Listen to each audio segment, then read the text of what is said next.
I paid for my brother's entire wedding, yet I wasn't even invited.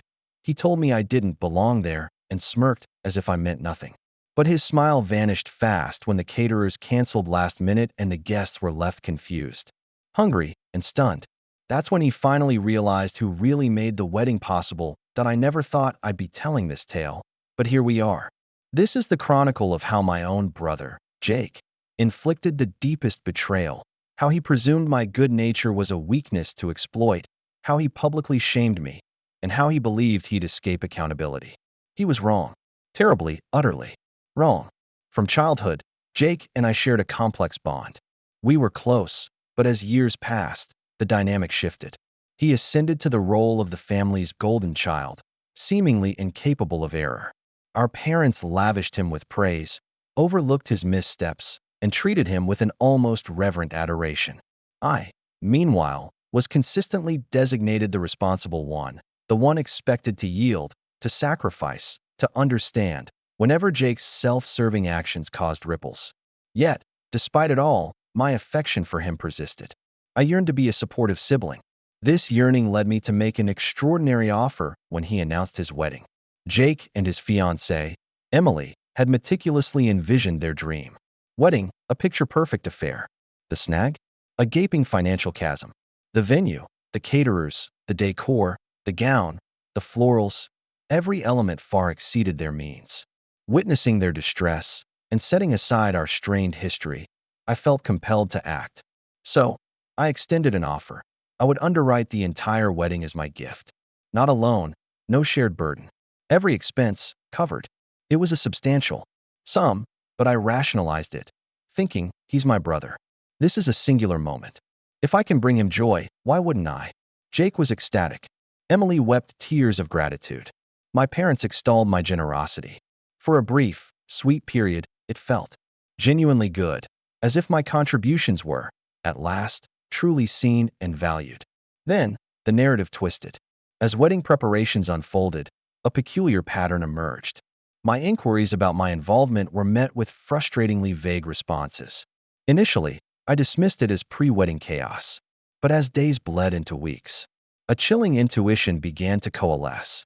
Then, roughly a month before the ceremony, Emily's message arrived. Not a call, just a terse, impersonal text. Hey, just wanted to let you know we've decided to keep the wedding small and intimate. Hope you understand. Thanks again for everything. I reread the message thrice, convinced I was misinterpreting. Was I, the benefactor, being excluded from a wedding I was funding? I immediately called Jake, but he didn't pick up. My text, demanding an explanation, lingered unanswered for hours. His eventual reply landed like a cold stone. Look, we just don't think you fit the vibe of the wedding. It's nothing personal. Hope you're not mad. Not mad. Fury simmered beneath my skin. My own brother had the gall to accept my financial largesse for his dream day, then declare me unfit to attend. I needed answers. I contacted our parents, fully expecting their outrage. But when my mother answered, her words caused my stomach to churn. Oh, honey, just let it be. It's their special day. You wouldn't want to create an awkward situation, would you? The realization hit me like a physical blow. They knew. They knew, and they were indifferent. It was then I understood I stood alone. And it was then I resolved. If they desired a wedding without me, they wouldn't have a wedding at all. I sat there, phone in hand, thoughts racing. For months, I had observed Jake and Emily's meticulous planning, offered advice, covered deposits, and strived for their perfect day. I had gone above and beyond to ensure their profound happiness. And now, after all that, I was not only uninvited but dismissed with such casual disdain, as if I were a mere stranger. I could have comprehended budgetary constraints or venue capacity limits, but I was literally the financial backbone of the entire event. There was no justifiable excuse. I needed time to absorb the shock. I set my phone aside and sat in prolonged silence. Initially, I felt a searing hurt, a crushing blow. But as the minutes dissolved, that sorrow hardened into something sharp, something resolute. They believed they could manipulate me, that they could escape consequences. They were mistaken. In that precise moment, I knew I wouldn't allow this slight to pass, but I wouldn't resort to a childish outburst or grovel for reconsideration. No, that was precisely their expectation. Instead, I would approach this with calculated precision. My first step was to compile all relevant information. Since I had handled all payments, I retained access to the contracts, the venue, the caterers, the florist, the photographer. I had served as the primary contact for most services, and crucially, all payments originated from my account. This meant one paramount detail. All agreements remained solely in my name. A slow, deliberate strategy began to coalesce. The wedding was still weeks away, providing ample time to ensure that when the auspicious day arrived, events would not unfold as Jake and Emily had envisioned. But first, I needed more intel. I scoured social media, scrutinizing their wedding-related posts. Unsurprisingly, their small and intimate guest list was, in fact, quite expansive. Dozens of individuals were expressing their excitement to attend, friends, extended family, even colleagues. So, I was deemed ill-suited for the vibe. Yet all these people fit perfectly? That solidified my conviction. I drew a deep breath, retrieved my emails, and began making calls. The venue was my first target. I dialed their number. A courteous voice answered. "Hello, this is Willowcrest Events. How may I assist you?" I maintained a calm, professional demeanor. "Hi, I'm calling regarding the upcoming wedding for Jake and Emily on the 17th. I'm the one who made the booking, and I need to discuss some adjustments." "Of course," she replied. "What changes would you like to make?" I paused, letting the impending revelation settle in my own mind. "Actually, I'd like to cancel the booking entirely." A brief silence ensued. "Oh, I see. Just to confirm, you are the one who made the payment and signed the contract, correct?" "Precisely," I affirmed. "The contract bears my name, and as I will not be attending the wedding, I've decided to rescind my support. I understand there's a cancellation fee. That's acceptable." She hesitated. "Well, as the contract holder, you certainly have the right to cancel. However, the deposit is non-refundable." "That is entirely agreeable," I assured her. "Please proceed with the cancellation, and kindly ensure all communication regarding this matter comes directly to me. I do not wish for anyone else to make changes on my behalf." She consented, and after a few minutes of verification, the venue was officially scrubbed.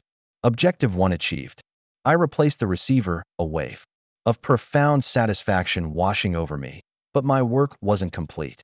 Next, the catering.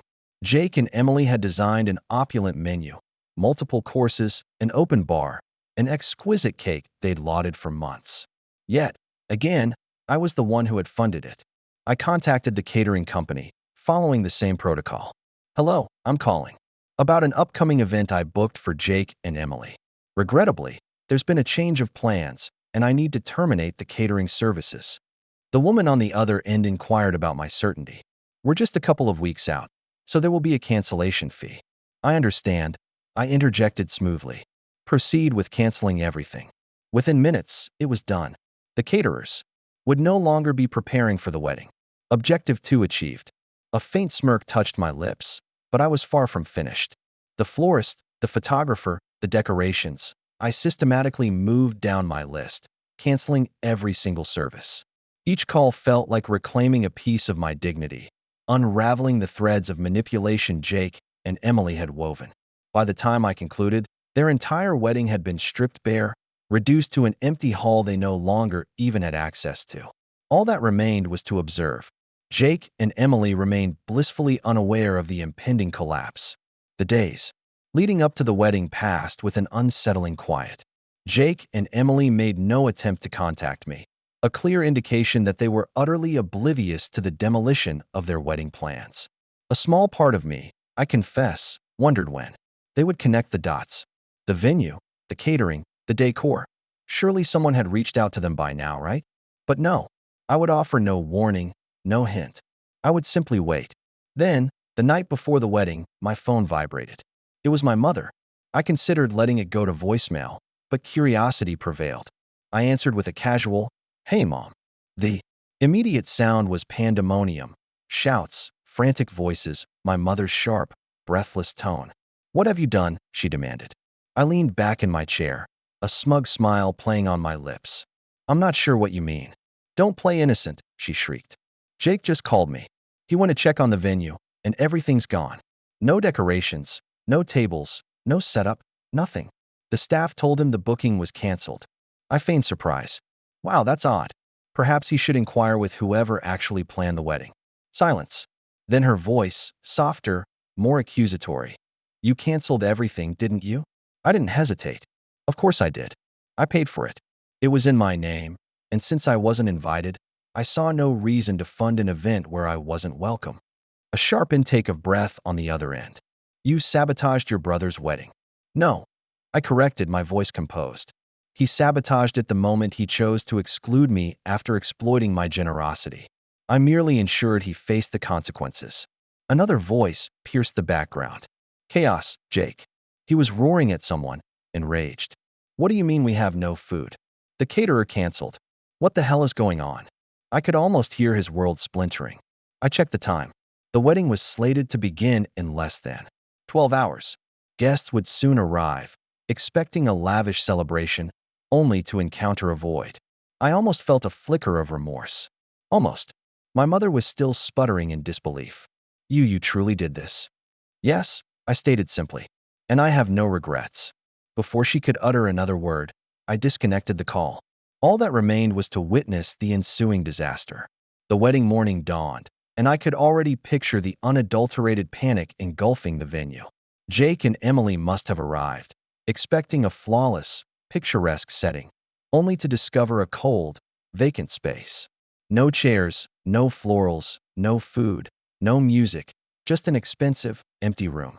I poured myself coffee and casually scrolled through my phone, waiting. And then, as if on cue, the messages began to flood in. Jake texted, "What did you do? You ruined everything. I hope you're happy." Emily texted, "You are beyond selfish. You knew how important this day was for us." I deliberately took my time before replying, sipping my coffee as I typed out a single message. I wasn't invited, remember? It seemed you didn't want my involvement, so I merely followed your lead. A protracted silence followed. Then my phone rang. Jake. I let it ring. And ring again. Finally, on the fourth attempt, I answered. "Let me guess," I drawled. "Something amiss with the wedding?" His voice trembled with rage. "Do you have any idea what you've done? People are arriving in a few hours. There's nothing here. No food. No chairs. No flowers." "Oh my," I said, feigning concern. "That sounds dreadful. Perhaps you should consult the person who actually arranged the wedding." "Oh wait, that was me." He let out a sharp, choked breath. "You did this on purpose?" "Of course I did," I stated. "You anticipated me paying for everything, then simply accepting being discarded like I was inconsequential. You exploited me, Jake, and you thought I'd just endure it." I could hear Emily's voice in the background, frantic, speaking to someone else. "Can we get another caterer?" "Anything," the other voice replied. "Not on such short notice. Everything's fully booked." I could almost hear the color draining from her face. Jake's voice dropped to a desperate whisper. "Please, we can fix this if we just get the venue back. Maybe we can." I cut him off. The venue was under my contract, remember? And they've been fully booked for months. So no, that's not happening. He let out a strained breath, and for the first time, his voice held something new, something that hadn't been there before, outright panic. I allowed the silence to stretch, savoring the moment. Then, just as I was about to disconnect, I delivered a final jab. "Next time, don't take advantage of people who actually care about you." And then I ended the call. But the narrative wasn't finished, for what followed was even more gratifying. I leaned back, my fingers still resting on the phone screen, a profound sense of satisfaction blossoming within me. For the first time in a long while, I felt absolute control over the situation. Jake and Emily's carefully constructed world was poised to crumble, and I would observe its demolition from the sidelines, knowing I had played a pivotal role. The true maelstrom erupted as the morning progressed. Messages began pouring in from friends and family who had been invited. "Aunt Karen, 8:05 a.m. What the heck is going on? I just pulled up to the venue, and it's completely deserted." "Uncle Ray, 8:12 a.m. Hey, we got here early for the wedding. No one's here. Did they cancel? What's going on?" The more I read, the more the magnitude of the situation registered. It wasn't just Jake and Emily affected. This was spiraling beyond their control, and the gossip was spreading like wildfire. A small part of me, I confess, felt a wicked thrill. But that sensation quickly morphed as I grasped the sheer scale of the debacle. All their friends, their family, none of them had any inkling of what awaited them. I felt a faint twinge of guilt. These weren't strangers. These were people I knew. People who had traveled, people who had taken time off work to celebrate. Still, I couldn't shake the memory of their treatment. Emily's laughter when I suggested I help with planning. Jake's sneering remarks about my vibe. They deserve this. I checked my phone again, and the messages kept coming. Aunt Karen texted, "They're trying to salvage it. They said the caterers are supposedly on their way, but the venue is still barren. What is happening?" Uncle Ray texted, "Everyone's starting to leave. No one has a clue what's going on." I couldn't resist. I replied, "I heard the wedding was going wonderfully. Such a pity. But hey, I'm sure it'll all sort itself out. Maybe they'll scrounge up some food or a seat. Somewhere." It was petty, I knew, but watching the chaos ripple through the family was immensely satisfying. By now, a deeper realization was dawning on me. This wasn't merely about retaliating against Jake and Emily. This was about something far larger, something that had festered for years. The more I reflected, the more I understood how much of my life I had spent tolerating their self-absorption, how much I had done for them, only for them to completely dismiss me at their first opportunity. And now, they were facing the bitter harvest of their actions. But the final act was yet to play out. The day dragged on. I continuously monitored my phone, witnessing the unfolding disaster from the comfort of my apartment. The messages from family persisted, initially filled with confusion, but soon the tone shifted. Aunt Karen texted, "I'm hearing whispers that the wedding's officially off. No catering, no setup, just gone." Uncle Ray texted, "I think they've called off the whole thing. Everyone's heading home. This is insane. Is this real?" I couldn't help but smile at the rapidity of their unraveling. The thought of Jake and Emily having to explain this calamity to everyone, how what was meant to be the happiest day of their lives had become a full-blown catastrophe, was profoundly gratifying. But as the day wore on, something unexpected began to happen. Jake and Emily's calls grew more frequent, more desperate. At first, I let them go to voicemail, but then I saw a frantic text from Emily. "Please, just tell me you didn't cancel everything. I'll beg you. I'll do anything." Her tone was raw, pleading. She wasn't the smug, self-righteous Emily I knew. Now she was simply a woman desperate for help. But why should I provide it? Why should I be the one to rectify a mess entirely of their own making? Still, I didn't answer immediately. I let her stew in her panic. Then, about an hour later, Jake texted me. "We're getting married at City Hall today. We need your help with the venue and food. I'm sorry for everything. Please, you're the only one who can fix this now." The irony was not lost on me. They had literally disinvited me from their wedding weeks ago, and now they were pleading with me to salvage their debacle. I felt a surge of tension in my chest. Would I truly allow them to scramble, to fully grasp the weight of their error? Or was it time for me to finally seize the upper hand? I couldn't resist. I replied, "It's a bit late for that, wouldn't you say? Perhaps you should have treated me like family instead of some second-rate guest you could discard." Silence followed. And then, just as I was about to set my phone down, the call came. Jake's voice was subdued this time, almost defeated. "Look, we're sorry. We truly are. But the venue won't let us rebook, and there's no one else to turn to for the catering. Please help us." I could discern the panic in his voice, but there was something else too, something I hadn't anticipated. They were desperate, but so was I. As I listened to Jake's trembling voice, I felt an unfamiliar sensation, a surge of power. Here he was, imploring me for assistance after all the torment they'd inflicted, all the dismissive remarks, the exclusion, the way they treated me as though I were invisible. Part of me yearned to hang up, to walk away, to leave them to face the unmitigated consequences of their actions. They deserved it, didn't they? They had been selfish, manipulative, and ungrateful, and now they were finally experiencing the sharp sting of their own choices. But there was another layer, a darker one, that I couldn't ignore. I had always been the one to clean up their messes, always the one who gave ceaselessly without reciprocation. For years, I had been the quiet one, the one who avoided conflict, who kept my feelings locked away. But this time, I wasn't going to rectify their blunder, not without something in return. "Jake," I stated slowly, my voice measured. "Chilling. I'll help. But you're going to owe me, big time." And I'm not talking about money. There was a protracted silence. What? What do you mean? His voice was barely a whisper, as if he feared the answer. I mean, I said, letting the gravity of my words sink in, you're going to have to rectify things. No more treating me like a non-entity. No more ostracizing me. No more pretending I'm insignificant to this family. You're going to owe me respect from now on. And you're going to make it unequivocally clear to everyone that I'm not just the one you utilize when things go awry. Silence again. I could almost hear the gears turning in Jake's mind as he weighed his pride against his dire circumstances. Finally, he spoke. I can do that. I'll tell everyone. Just please, help us. We need you. That was all I needed. The profound satisfaction of knowing they were cornered, that they had no alternative but to acknowledge their reliance on me. I'll get things organized, I said, a sense of finality in my voice. But remember this moment. You don't get to treat people like refuse and expect them to perpetually pick up the pieces. I hung up, a rush of triumph coursing through me. The venue was ready to be set up again, but now it was on my terms.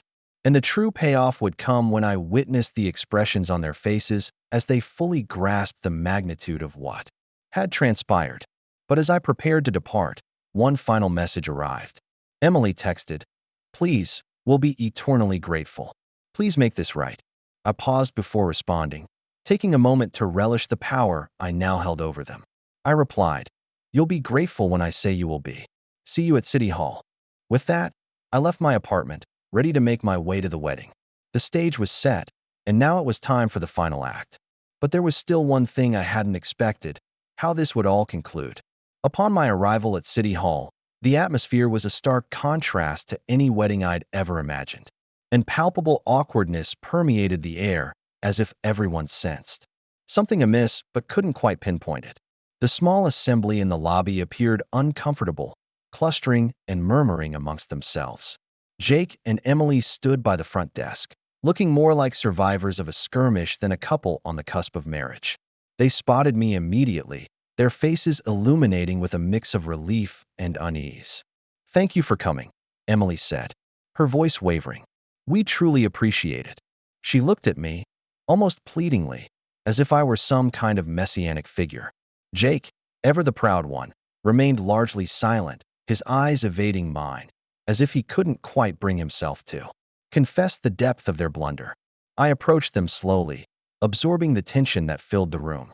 There were no flowers, no grand embellishments, just a sterile room with a few chairs and a judge presiding. It felt more like a courthouse proceeding than a joyous matrimonial event. I approached the small group of invited guests. They offered tentative smiles, but no one exuded genuine excitement.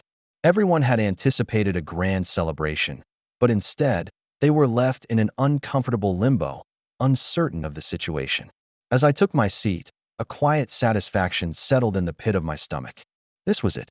Jake and Emily had meticulously constructed their day around a carefully curated image of the perfect wedding, and now it was crumbling before their very eyes. The ceremony commenced. The judge recited the usual formalities, but no one truly paid attention. Emily repeatedly glanced at me, hoping for some signal that all would somehow be well. Jake, conversely, appeared to be seething in his own frustration, no doubt cursing the moment he had pushed me away. But then, just as the vows were being exchanged, something wholly unexpected occurred. The door to the room opened, and a familiar face stepped in, the catering manager from the original wedding venue. Everyone's gaze snapped to him, and for a fleeting moment, absolute silence reigned. Jake's face blanched. Emily's mouth went dry. "What are you doing here?" Jake demanded, his voice frigid. The catering manager strode to the front and handed Emily a large envelope. "I believe you'll want to see this," he said, his tone devoid of emotion. Emily tore open the envelope, her hands trembling as she extracted its contents. Her expression cycled from confusion to shock, then to unadulterated rage. It was a cancellation notice, a formal legal document from the venue, unequivocally stating that their booking was void. The contract had been terminated due to unpaid fees, and a substantial penalty had been levied for the breach. The catering manager spoke again. "You're fortunate I bothered to inform you. You should have been more diligent about your obligations."